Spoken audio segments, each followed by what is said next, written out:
What was interesting about Wertham's argument about comic books is how, when he made arguments that were very similar in other venues, they seemed much more persuasive.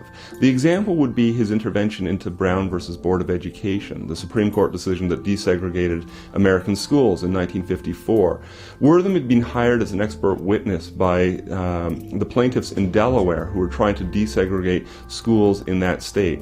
And he'd interviewed a number of students from different school boards in Delaware, some white, some African American.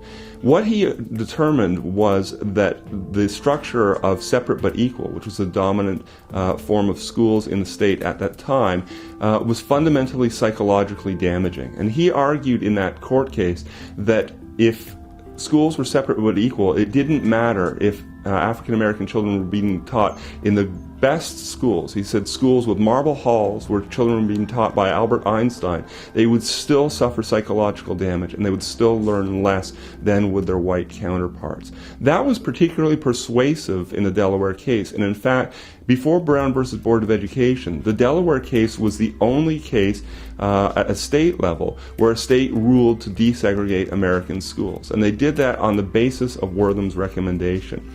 So Wertham argued in that case that one social factor, that is racism, could have great psychological damage and could be a negative force within American society.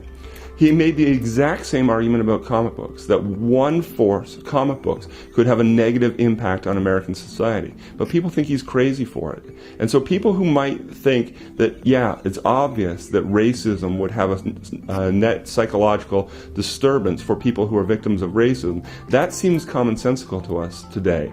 But the argument that comic books might have a negative consequence on individuals seems sort of ludicrous to us today. And it's a very interesting kind of contradiction that we have in our own way of thinking about these issues, that we think that one social force would have one impact, but a similar but related social force would not have the same sort of impact.